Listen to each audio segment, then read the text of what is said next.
Bonjour et bienvenue en Transparence, le magazine de la rédaction qui parle de l'actualité et qui donne la parole à ceux qui font l'actualité. Et notre invité ce midi, c'est Alcide Ponga, maire de Kouaoua, élu à la province Nord au Congrès. Alcide Ponga, bonjour. Bonjour Elisabeth. Merci d'avoir accepté notre invitation pour la première fois dans ce magazine Transparence à 3 semaines du 3e référendum. C'est évidemment ce qui fait l'actualité en Calédonie. L'État a décidé de maintenir cette date du 12 décembre. Vous en êtes satisfait ? Oui, on va pas cacher la satisfaction. J'ai quand même envie de dire que ça faisait partie des compétences de l'État. Donc notre compétence à nous, Calédoniens, c'était de le demander ou pas.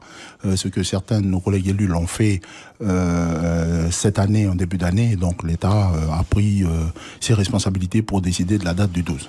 Et les partisans du maintien dans la France souhaitaient que ça ait lieu le plus vite possible, finalement, une fois que ça avait été déclenché, pour se débarrasser un peu de ce processus et de cette hypothèque référendaire. Voilà, tout à fait. Lors des discussions de Paris, il y avait deux positions qui étaient contradictoires, c'est-à-dire repousser soit le plus loin possible, c'est-à-dire fin de l'année prochaine, de nos collègues indépendantistes, et de notre côté à nous loyalistes, c'était plutôt de le faire au plus vite pour pouvoir sortir. L'État, au mois de mai, a couper le gâteau en deux et puis a fixé la date au 12 décembre et on est tous revenus de Paris avec cette date en tête et sur laquelle on était, on va dire, d'accord ou pas opposés. Alors depuis, il y a eu beaucoup de choses et notamment la crise sanitaire qui a rattrapé la Nouvelle-Calédonie. Les indépendantistes l'ont invoqué pour confirmer leur non-participation au scrutin le 12 décembre. Ils parlent même d'un scrutin tronqué aujourd'hui. Selon vous, quelles sont vraiment les motivations des indépendantistes pour ne pas aller voter, pour ne pas participer à ce scrutin qu'encore une fois, ils ont demandé eux-mêmes ? Écoutez, de ce qu'on peut entendre aujourd'hui sur les ondes, sur vos ondes, sur les ondes des médias, sur l'ensemble de la Nouvelle-Calédonie, on prône soit le deuil, la crise sanitaire, mais il est évident aujourd'hui quand on regarde les chiffres, quand on regarde la situation sanitaire de la Nouvelle-Calédonie, ce que le gouvernement, ce que le Congrès, ce que les provinces, les 3 provinces et ce que les communes ont fait pour gérer au mieux cette crise sanitaire, depuis qu'elle est arrivée au début septembre, on peut dire aujourd'hui que c'est sous contrôle et que on avance tranquillement vers le 12 et avec les conditions sanitaires qui seront mises en place par l'ensemble des maires, je pense, pour pouvoir tenir le scrutin en toute sécurité.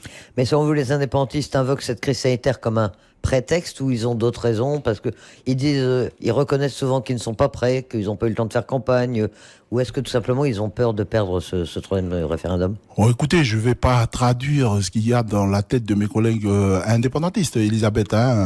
Ils ont mis ça sur... j'ai entendu parler de deuil. Vous savez, j'ai répondu par un communiqué avec certains de mes collègues mélanésiens en responsabilité aujourd'hui pour dire et expliquer que le deuil, c'est quelque chose qui existe dans la coutume. D'ailleurs, j'ai une pensée pour l'ensemble des familles qui sont touchées par la crise sanitaire. Donc ça existe dans la coutume. Les familles qui sont concernées savent ce qu'il faut faire quand on est dans cette situation-là. Parler de deuil, pour moi, j'ai envie aussi de dire, il y a les Mélanésiens, mais il y a les Wallisiens, il y a les Futuniens, il y a les Calédoniens, il y a nos amis qui travaillent au Rosaria, qui sont des Français venus de France et qui travaillent ici, qui ont aussi été touchés par la crise sanitaire. Donc voilà, pour moi, je ne sais pas si c'est une raison qui tient la route ou pas, mais il était clair que c'était les conditions sanitaires qu'on devait voir, qui pouvaient faire éventuellement décaler les choses.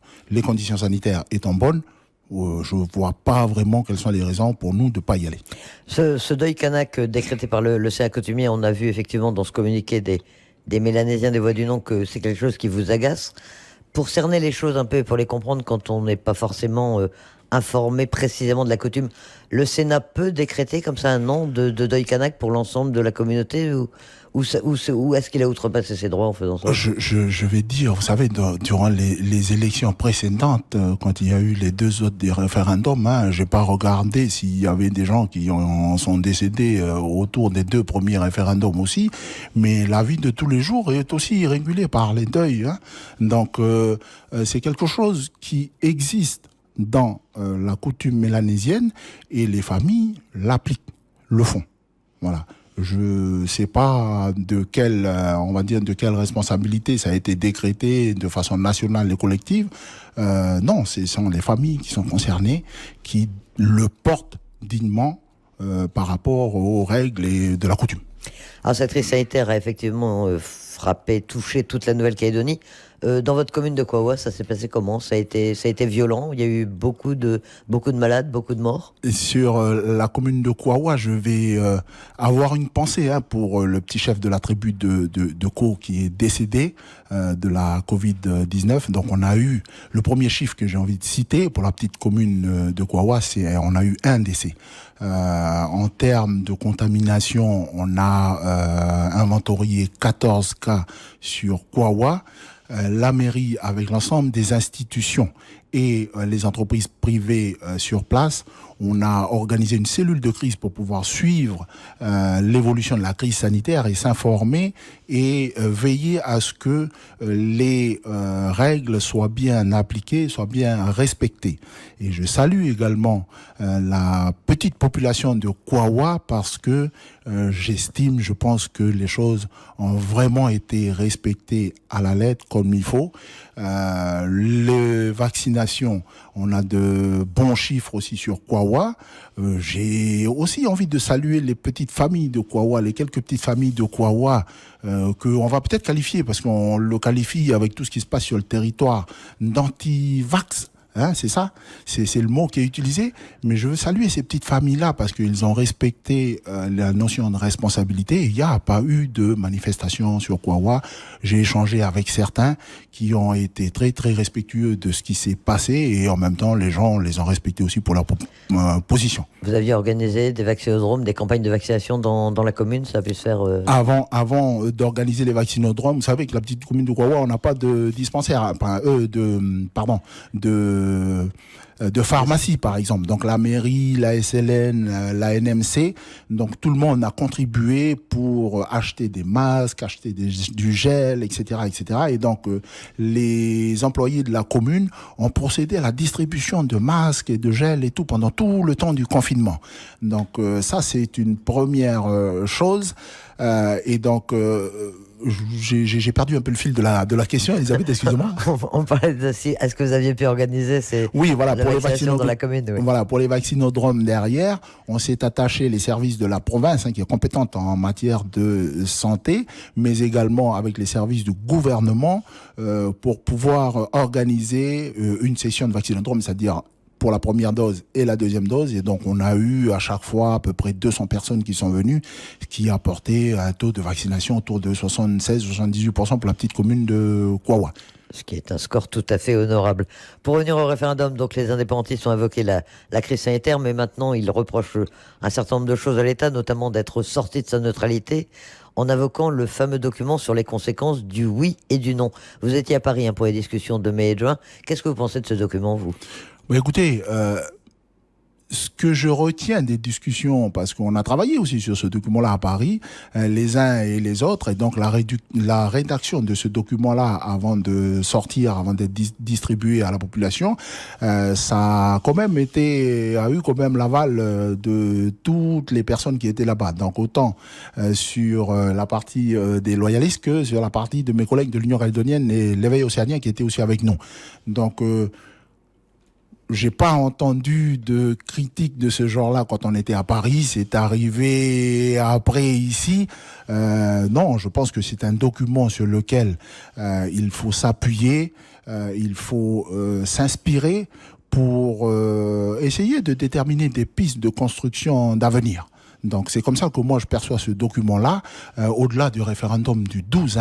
Je veux dire, le 12, on va y aller, on va passer, et puis on va passer à autre chose après. Toutes ces oppositions pour ou contre l'indépendance, vax, anti-vax, pour le 12, pas pour le 12, je pense qu'à un moment donné, il faut tourner la page, et puis il faut avancer.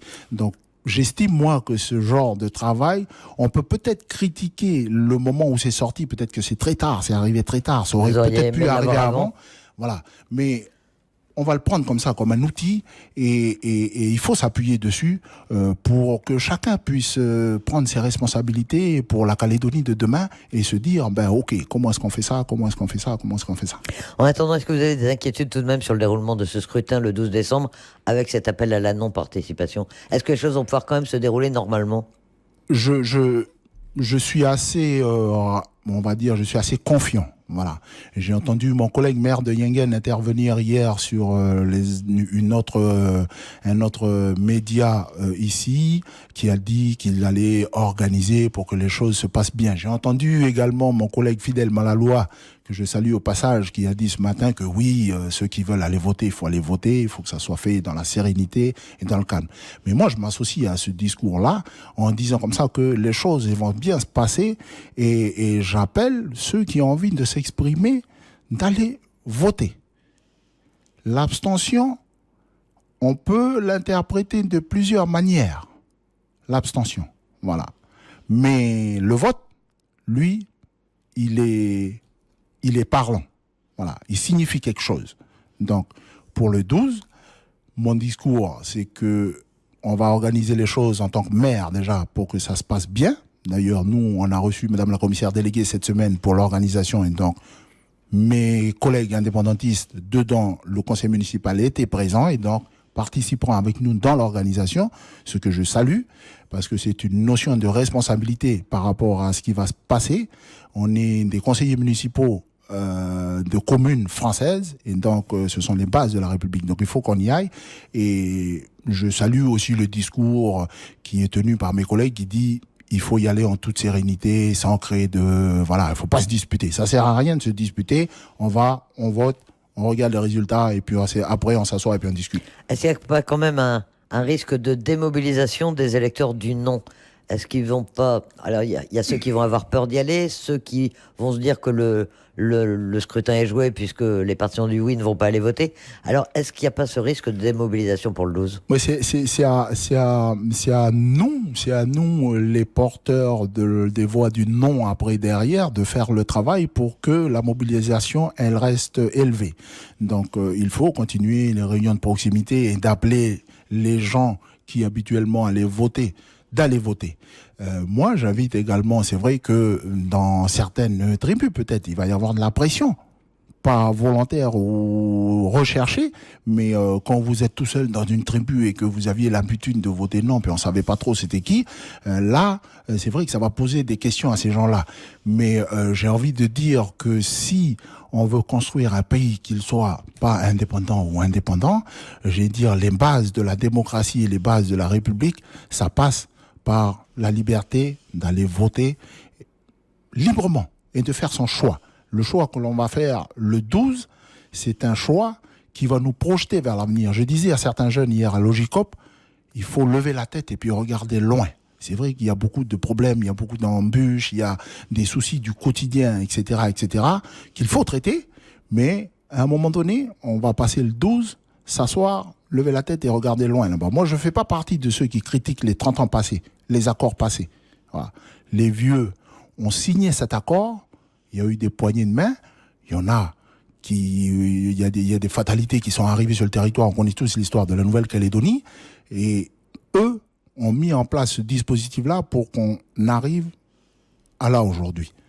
Ayant l'intelligence à un moment donné de faire le bilan, de regarder les choses et de prendre ce qui a été fait de bien, de positif, de le continuer, voire l'améliorer, et surtout de trouver des solutions à ce qui n'a pas marché ou ce qu'on a mal fait. On va en parler. En attendant, votre commune, c'est peut-être paradoxal, mais elle est à majorité indépendantiste, hein, même si vous êtes loyaliste, vous, à la Cité Ponga. Comment ça va se passer chez vous, ce troisième référendum? Est-ce que vous allez arriver à l'organiser normalement? Est-ce que vous allez avoir assez d'assesseurs, de délégués pour organiser les bureaux de vote? Oui, j'ai pas de doute. Hein. C'est vrai que la commune de Kouawa, elle vote à, on va dire, 84% pour le oui et le reste pour le non. Voilà, donc c'est clair. Mais vous savez que le maire, c'est souvent les gens, ils voient, quand on vote le maire, on vote pas à l'indépendance ou pas à l'indépendance. Notamment, c'est ce que j'ai remarqué sur Kouawa, là, on vote la personne qui travaille pour l'ensemble. En termes d'organisation, j'ai confiance, j'ai une équipe que je tiens à saluer également, qui sont déjà mobilisés, qui vont préparer. Donc j'ai demandé aux équipes administratives et techniques de se mobiliser tout le monde pour pouvoir faire le travail. Et comme je le disais précédemment, mes collègues élus indépendantistes, pas indépendantistes, sont également volontaires. Et donc le maire que je suis fera sa liste d'assesseurs potentiels au cas où il manque des assesseurs. Mais pour ma part et pour le groupe des Voix du Non, on va trouver 8 assesseurs parce qu'on a 4 bureaux de vote là-haut. Et donc on trouvera 8 assesseurs et puis le maire en nommera certainement 1 ou 2 de plus pour pouvoir assister au bureau de vote. Pas d'inquiétude pour l'ordre public, particulièrement ce 12 décembre? Non, je pense que les Calédoniens en général, aujourd'hui même, si on a vu beaucoup de choses se passer, notamment l'année dernière vis-à-vis de l'usine du Sud, je pense qu'à un moment donné, on est un peu tout le monde, tous fatigués de ces dérapages-là. Donc, je crois, moi, que l'intelligence va aller au-delà et on va passer le 12 et puis le 13 et puis après le 13 il y a le 14, 15 et puis on continue quoi, hein, Elisabeth. Et justement, qu'est-ce qui va se passer après? En attendant, c'est quoi la signification de ce 3e référendum? Alors, bon, est-ce que c'est le terme de l'accord de Nouméa? Est-ce que le 13 décembre, l'accord de Nouméa sera fini? Ou est-ce qu'il faudra bien inventer, trouver quelque chose? Comment est-ce que vous interprétez les choses? Bon, vous savez, je considère un peu la situation enfin, j'essaie d'expliquer la façon dont je vois les choses. On s'est emmené tout seul dans un cul-de-sac, là. Voilà, on s'est emmené tout seul dans un cul-de-sac. Il faut qu'on ait l'intelligence de sortir de ce cul-de-sac. Voilà. Je me souviens encore que le rassemblement, et notamment Pierre Frogier, avait proposé à l'époque qu'on n'aille pas au référendum, mais qu'on trouve tout de suite une autre solution. On est à ce moment-là. Le 3e référendum, pour moi, c'est dans la suite logique des 2 premiers référendums et sur la fin de l'accord de Nouméa.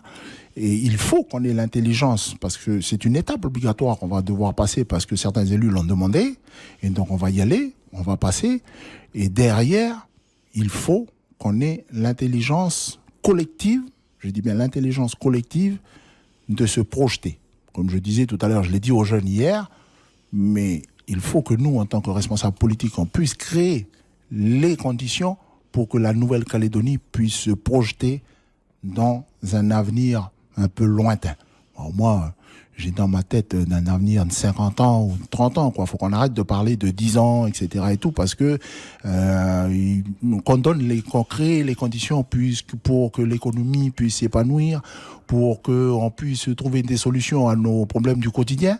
Je parle notamment au financement des caisses, les problèmes, on va dire, de productivité sur le territoire, la mine, etc., etc. Donc il faut qu'on se donne le temps de travailler sur tout ça. Il faut vraiment qu'on travaille dessus. Mais est-ce que ces référendums n'auront pas finalement fait un peu du dégât et finalement fait repartir les choses en arrière, crisper les gens, crisper la situation politique de la Calédonie? Oui, on peut l'interpréter comme ça. On peut aujourd'hui. C'est toujours facile, Elisabeth, de parler après. Voilà. Monsieur Frogier, à l'époque, il l'avait peut-être vu, lui, et il avait dit non, faut pas qu'on y aille parce que ça va nous braquer les uns contre les autres. On y est allé, on y est. Donc c'est un constat qu'on fait. Et pour ma part, je pense qu'il faut retenir des leçons de tout ce qui a été fait pour qu'on puisse réfléchir à autre chose demain. Ceux qui ont signé les accords et qui ont mis ces référendums-là à l'époque, ils savaient pas forcément qu'on allait arriver à ça. Parce que les uns avaient signé pour emmener les autres de l'autre côté, les autres avaient signé pour emmener les uns de l'autre côté. Voilà. Et donc, ils ne pouvaient pas s'imaginer ça. Mais c'était peut-être à nos anciens d'avoir cette vision-là il y a quelques, on va dire, 5 ans de ça ou 3-4 ans de ça, pour pouvoir justement ouvrir une brèche et discuter, bifurquer de l'accord de Nouméa. Mais bon, voilà, on est à la fin, on va aller jusqu'au 12, on va voter le 12, et puis derrière, il faut vraiment qu'on ait cette intelligence collective pour pouvoir faire autre chose. Alors que lors des réunions qui ont eu lieu à Paris en mai-juin, il a été décidé une période de transition de 18 mois après ce référendum du 12 décembre, pour justement discuter, trouver une solution, trouver un nouveau statut pour la Nouvelle-Calédonie. Vous êtes d'accord avec ce dispositif? Et qui pourrait être autour de la table pour préparer les choses? Bon, écoutez, c'était on va dire que quand on est revenu de Paris, moi-même je comprenais pas trop l'option de ces 18 mois, mais finalement oui, parce que après le 12, l'idée c'était de dire, quand on sort du 12, si c'est le non qui l'emporte, il faut qu'on s'assoie et qu'on discute. Il ne faut pas oublier également que l'année prochaine, il y a les calendriers nationaux, les échéances nationaux, on vote le président de la République au mois d'avril, je pense, et puis ensuite, il y a les élections législatives, il y a tout ça qui vont arriver derrière. Ouais. Voilà. Donc, c'était de prévoir une période assez longue pour discuter, mais d'ici avril, moi, je pense que nous, les élus calédoniens, parce qu'il va y avoir la période de réserve de l'État, il va y avoir toute cette période préélectorale avant le mois d'avril, j'invite, moi, les élus calédoniens ici, que ce soit indépendantistes ou loyalistes, à s'asseoir et puis à commencer à discuter déjà, même si l'État va essayer de piloter un peu les choses, mais on sait bien que on pourra pas trop faire grand-chose avant que on sache qui est le président. Et puis une fois qu'on a voté le président, faudra remettre la machine en marche et puis qu'on puisse derrière organiser des réunions vraiment à tripartie, si c'est le nom qui l'emporte, entre l'État, entre les indépendantistes et puis entre les loyalistes pour pouvoir s'ouvrir l'avenir. Avec quel projet? Est-ce que vous avez un projet à mettre sur la table? Est-ce que vous voyez quelle forme pourrait prendre ce futur statut de la Nouvelle-Calédonie? Moi, j'ai entendu sur vos ondes et sur d'autres ondes des médias sur de la Nouvelle-Calédonie aujourd'hui, j'ai entendu beaucoup de mes collègues dire on a des projets dans le carton, on a les trucs qui sont là et tout, donc on va les sortir. Voilà. Et vous en avez pas? Moi, ce que je peux dire aujourd'hui, c'est que Pierre Faugier a posé un projet sur la table pour que ça puisse être discuté, critiqué, critiquable et tout. Mais il y a eu cette proposition-là qui a été faite et sur lesquelles on pourra peut-être discuter. S'il y a d'autres propositions qui seront posées sur la table, il faudra qu'elles soient posées sur la table parce que l'accord de Nouméa avec sa collégialité, avec tout ce qui a été fait, on voit aujourd'hui, quand je parlais de cul-de-sac tout à l'heure, on voit aujourd'hui, on a un problème démocratique à un moment donné sur le territoire. Quand on vote 2 fois le référendum et que les loyalistes sont majoritaires et que on voit que dans les institutions, ils le sont pas, on a un souci là-dessus. Donc voilà, il faut qu'on arrive à innover. Il faut qu'on arrive à innover, il faut qu'on arrive à mettre peut-être un peu plus de démocratie dans ce qu'on va faire derrière pour pouvoir se projeter sur l'avenir. Et tout ça, oui, il y aura peut-être d'autres projets qui seront mis sur la table et tout pour pouvoir discuter entre tous et trouver une solution. J'aimerais dire aussi que ça, ce qui a été fait, on parle beaucoup. Quand on est politique, là, on parle de la gouvernance. Voilà, comment est-ce qu'on va gouverner la Calédonie? Comment est-ce qu'on va faire ci? Comment on va faire ça? C'est important. C'est important. Mais je pense aussi que derrière, les élus politiques que nous sommes, il faut qu'on donne un chemin à tracer. Les vieux l'ont fait quand ils ont fait les précédents accords. Nous, on devra le faire aussi. Il faudra donner un chemin qu'on va tracer et qu'on va suivre avec des jalons de progression. Voilà. C'est la responsabilité de votre génération aujourd'hui? Je pense que c'est la responsabilité que l'on a, nous, aujourd'hui, si on veut donner de la visibilité à nos enfants. Voilà. Même si on est jeune, mais on a déjà des enfants. Et donc, nos enfants, pour certains, ils ont déjà la majorité. Donc, beaucoup de questions qui nous posent aujourd'hui, c'est de nous dire, mais c'est quoi que vous allez nous laisser après? C'est quoi que vous allez nous laisser? Et chez vos collègues indépendantistes, est-ce que vous avez des interlocuteurs? Est-ce qu'il y a des gens avec lesquels vous pensez pouvoir discuter demain pour préparer l'avenir de la Calédonie? Comme je vous ai dit tout à l'heure en termes de responsabilité collective par rapport à ce qui va se passer peut-être autour du 12 en termes de sécurité, de troubles et tout, je pense que pour les tissus, ça va être la même chose. Voilà. Chacun prendra ses responsabilités le moment venu et chacun s'asseyra autour de la table pour discuter et puis pour avancer. Voilà. On a toujours fait ça en Nouvelle-Calédonie, même si certains gueulent un peu, ils sont en colère après l'État, après ci, après ça. Même nous, du côté loyaliste, on l'a fait aussi. Je me souviens, certains de nos aînés, ils ont quitté les tables à un moment donné et puis ils sont partis, mais on est revenus. Et puis, ça va être comme ça. On s'asseyra autour de la table, on discutera avec l'État, avec l'ensemble des partis indépendantistes et non indépendantistes, et puis on trouvera une solution. Ça doit se faire à 3, encore une fois, les 3 interlocuteurs signataires déjà de Matignon et de Nouméa. Je pense que si le non l'emporte une 3e fois, donc on devra, c'est écrit dans l'accord de Nouméa, il faudra qu'on s'assoie et puis qu'on trouve, examiner la situation ainsi créée. Hein. Je l'entends souvent dans le club politique, c'est dit comme ça.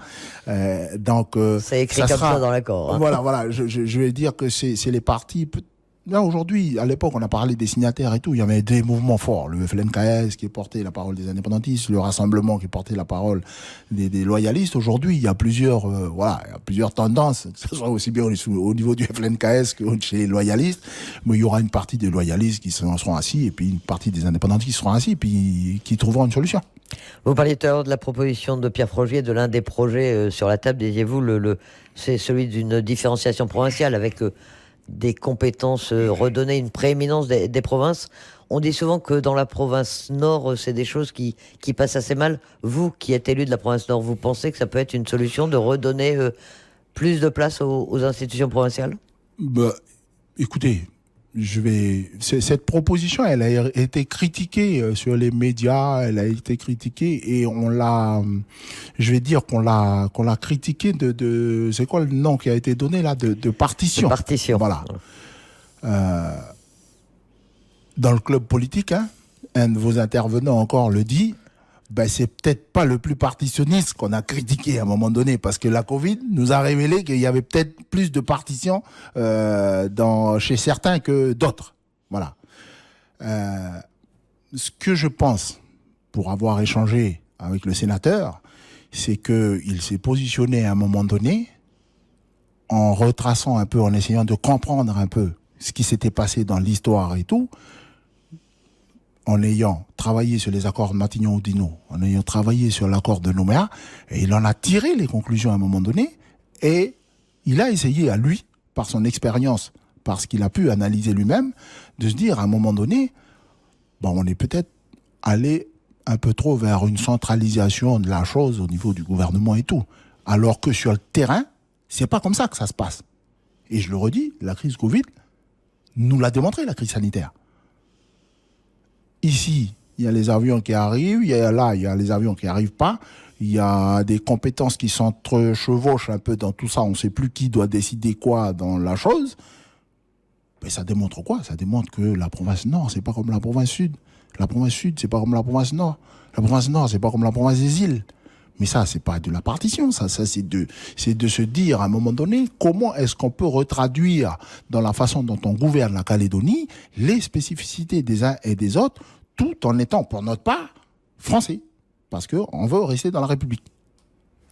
Ouais, donc pour ces projets, en attendant 12 décembre, le 3e référendum, vous avez participé à cette campagne, vous, pour appeler à la participation, pour le coup ?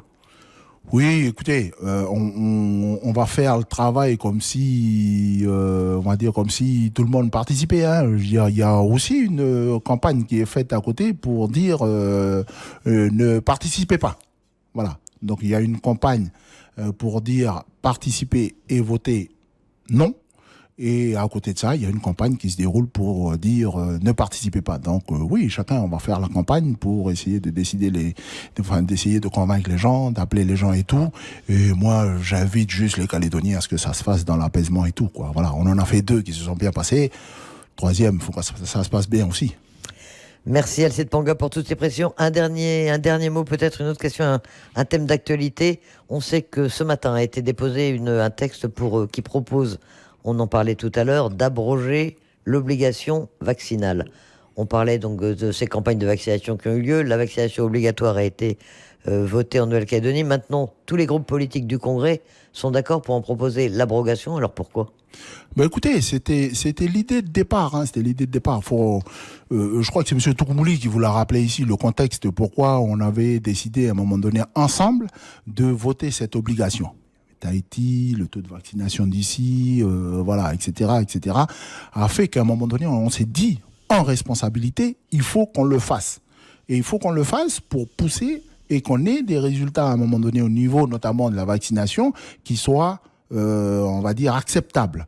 Aujourd'hui, je ne sais plus exactement le taux, là, je crois que c'est 70 pour 65%. Quelque chose comme ça de taux de vaccination de la population totale, et on a quand même pas mal de personnes qui ont été contaminées, donc immunisées de façon naturelle là-dessus.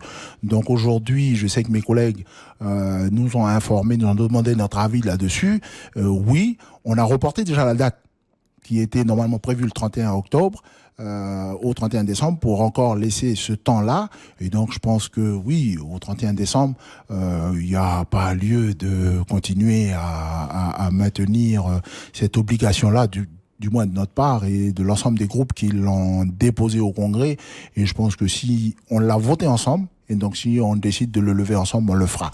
Mais ça, je vais juste préciser, c'est pas sous les pressions, c'est pas, non, ça a été fait en responsabilité et ce ne sont pas des décisions liberticides comme je peux l'entendre ici et là. Non, ça a été fait et là, il n'y a pas eu d'indépendantiste ou pas d'indépendantiste là-dessus, ça a été fait en responsabilité par des élus qui avaient pour cœur de protéger la population. Et donc là, je pense que ça s'est déposé, ça sera discuté et je pense que ça sera voté pour... c'est simplement parce que le dispositif n'est plus indispensable aujourd'hui. Oui, et on laissera, je pense que dans la proposition qui a été déposée aussi, on demande, les élus du Congrès demandent au gouvernement et puis à l'État de faire un groupe de travail là pour qu'on puisse voir après derrière ce que comment s'applique le pass sanitaire, est-ce qu'il faut l'améliorer ou pas, discuter. Il y a aussi la question des arrivées sur le territoire qui étaient soumis à une vaccination obligatoire. Donc tout ça, il faudra que ça soit discuté avec les collectivités compétentes là-dessus, entre Congrès, gouvernement, province, État, pour qu'on puisse vraiment mettre en place un dispositif et peut-être laisser le pass sanitaire faire son travail petit à petit derrière. Alcide Ponga, maire de Kouawa, élu de la province Nord et du Congrès. Merci d'accepter notre invitation. Merci beaucoup, Elisabeth. Un magazine Transparence qui sera rediffusé dimanche soir, juste après votre édition de 17h45. Dans un instant, vous pourrez le retrouver en podcast audio et vidéo sur le site internet de Radio Rythme Bleu. Excellent après-midi à tous. Prochain rendez-vous d'infos à 13h.